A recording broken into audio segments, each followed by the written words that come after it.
What's going on, everybody? Welcome to Brutal Planet Comics. I'm your host, DaBrute Daniels, and it's another glorious day because another episode of DaBrute Reviews where I check out all the great independent comics that are coming across my desk. And we got ourselves a heavy hitter from the rippaverse. Yaira number 2. I've been really looking forward to this. I really loved the first one, and I got cover D. Nani? Oh, for God's sake, can we be mature for one solitary second? But yes, so this was a very interesting read for me. We're going to go into it, but as always, it's going to be spoiler free, and we're going to be doing the compliment sandwich. Some of those done very well, some that I think could be improved on, and some of those done very well. Now, shout outs to all the hands that went into this.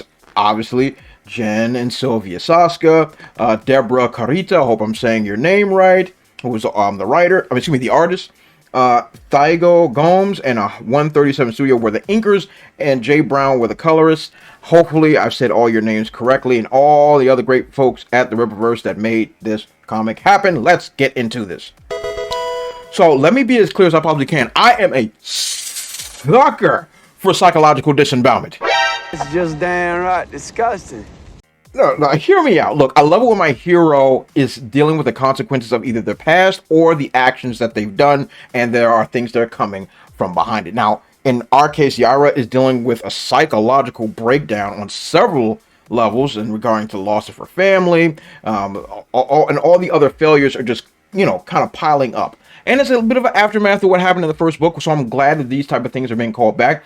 And throughout this entire book, we really focus on her psychological status. I think that's the best word to put it. And I really like that, especially for my protagonist to have these type of problems, especially someone that has all these very super abilities, to have that type of mental anguish. It gets me invested in the character. So I think that was done very well. Now, something that I think can be improved on, and it looks like its greatest strength was also its greatest weakness for the story. Let me explain. As I mentioned before, the psychological things is throughout this entire book, and I think that depicting it was done very well. Here was the problem. I, as a reader, wasn't sure what to be invested in. Now, I'm not going to go into deep spoilers here at all, but there are multiple sections of the book that we do not know if it's in her head or if it's actually happening. Now, granted, that puts a nice big cascade on what can we really trust our eyes on what's going on, which is really cool from that perspective. However, I have a hard time investing in things that I do not know that are happening. And when we get to the end, and I'm not going to reveal the end and the twist in it, but at the same time, my eyes were never rewarded for the things that I thought that I might have been investing in or not. I don't know if part of her memory was true or what's being told is actually in front of me. I never got any resolution in that way for me. And that was pretty tough for me to get around because there's certain sections that I really was invested in, but then I find out that it might not have even really happened, and it kind of bummed me out a little bit. But if in the future, maybe, even if we're going to sort of focus on her psychological issues, maybe we can find a way to have a cue of some sort or some way to compute to the audience of rewarding what we might be potentially being invested in instead of just having that level of confusion above it. But other than that, I thought it was done really well. It was still depicted very well. I just didn't know where I'm kind of retarded. What's the perfect word for my investment lied? And I think that's kind of took me out of it a little bit.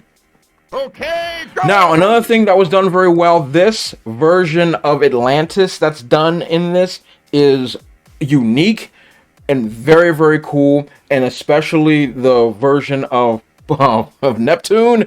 Neptune's beard! And this is absolutely fantastic. I really love this depiction of Atlantis.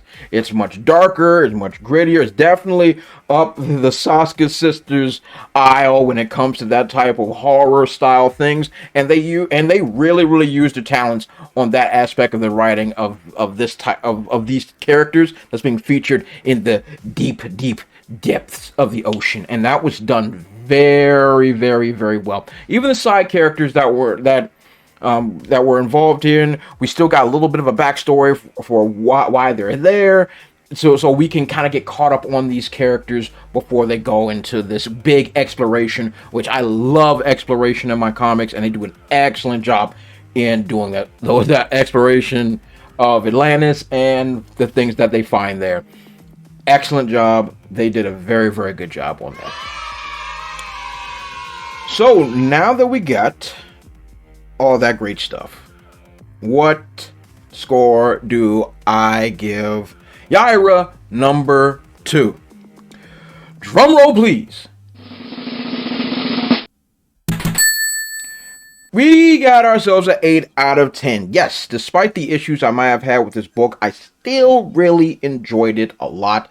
It left a lot to be desired in future comics and stuff. So I still really, English is hard. This book is still really good, and I can definitely recommend it. Speaking of things you can recommend, if you are in the DC area next week, you can meet your boy DaBrute at AwesomeCon at the Walter E. Convention Center, Washington, D.C. at table I-11, April 4th through the 6th. So if you're in the D.C. area, please come by, come see me. And, of course, pick up my book while you're there. Treble, the Rhythm Within, the graphic novel will be there. And at all my con events, I'm also selling, you already know it, the music mixtape that goes with this book. It's definitely something you'll love to have in your collectibles, just like I do. So what do I think about Yaira number 2? This is still a very good book. I enjoyed it very much. The Rippaverse folks are killing it, as always, producing high quality stuff. And I'm looking forward to Yaira number 3. I think that if they're going to build upon what they have here, I think it's going to be very good. I think it will be very amazing. And I would like to see all these other side stories that's been planted from issue number 1, issue number 2 come together in number 3. And I think you might have yourself a golden egg. I really enjoyed it. I highly recommend it. The story is tight. The colors are great. The inks pop. Everything about this book still works, despite the minor things that I had that I think it could have improved on. I absolutely recommend this book. Yeah, that makes sense. So what did you guys think of Yaira number 2? Let me know in the comment section below. And follow me on those dope social media platforms you see over there. And do us great YouTube things. Like, comment, subscribe, and share the video. And all the links of all my great books and all the great stuff will be in the description section below as well. You all have been fan-freaking-tastic. And I'll catch you all next time.